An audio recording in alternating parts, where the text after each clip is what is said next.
Kingfisher, Jet Airways, Go First തുടങ്ങി രാജ്യമാകെ operate ചെയ്തിരുന്ന 4-5 എയർലൈൻ കമ്പനികൾ, കൂടാതെ Air Pegasus, Air Costa, Paramount Airways, Deccan തുടങ്ങി നിശ്ചിത റൂട്ടുകളിൽ ഓപ്പറേറ്റ് ചെയ്തിരുന്ന താരതമ്യേന ചെറിയ എയർലൈനുകൾ, ഇവയെല്ലാം കഴിഞ്ഞ 10-15 വർഷം കൊണ്ട് ചിറകൊടിഞ്ഞ് കിനാവ് മാത്രമായി. ലക്ഷക്കണക്കിന് യാത്രക്കാർക്ക് എയർലൈനിൽ ഒരു സെലക്ഷൻ അവസരവും വൈവിധ്യമാർന്ന ഡെസ്റ്റിനേഷൻ ചോയ്സും നൽകിയിരുന്ന കിങ്ഫിഷർ, ജെറ്റ്, ഗോ ഫസ്റ്റ് തുടങ്ങിയവയെ എന്തിൻ്റെ പേരിലായാലും സർക്കാർ മരിക്കാൻ അനുവദിച്ചത് എന്താണ്? 10,000-കണക്കിന് ആളുകൾക്ക് തൊഴിലവസരം തുറന്നിട്ട ഈ എയർലൈനുകളെ അവരുടെ ടാക്സ് ഉൾപ്പെടെയുള്ള സ്റ്റാറ്റ്യൂട്ടറി ലയബിലിറ്റികൾ സർക്കാരിൻ്റെ ഷെയറായി കൺവേർട്ട് ചെയ്തു സർക്കാർ ആ എയർലൈനുകളുടെ പങ്കാളിയായോ മുന്നോട്ട് കൊണ്ടുപോകാമായിരുന്നില്ലേ?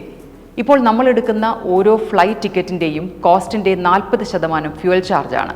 കാരണം ലോകത്ത് ഏവിയേഷൻ ഫ്യൂവലിന് ഏറ്റവും കൂടുതൽ കോസ്റ്റുള്ള ഇന്ത്യ പോലെ ഒരു രാജ്യത്ത് ഓപ്പറേഷണൽ കോസ്റ്റ് നേരിടാനാകാതെയാണ് പല എയർലൈനുകളും സൈഡായത്. അവിടെ സർക്കാർ ഇൻ്റർവീൻ ചെയ്യേണ്ടതായിരുന്നില്ലേ? അങ്ങനെയായിരുന്നെങ്കിൽ 65% മാർക്കറ്റ് ഷെയർ കയ്യിൽ വെച്ച് 5 ലക്ഷത്തോളം വരുന്ന യാത്രക്കാരെ 10 ദിവസത്തോളം തീതീറ്റിക്കാൻ രാഹുൽ ഭാട്ടിമാർക്ക് ധൈര്യം വരുമായിരുന്നു. അസാധ്യ സർവീസ് നൽകുന്നെങ്കിൽ കോർപ്പറേറ്റുകൾ മോണോപോളി എൻജോയ് ചെയ്തോട്ടെ.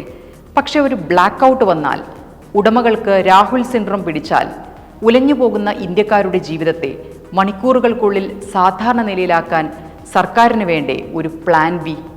അത് വിമാനമായാലും ഇലക്ട്രിസിറ്റി ആയാലും ഇൻ്റർനെറ്റ് ആയാലും.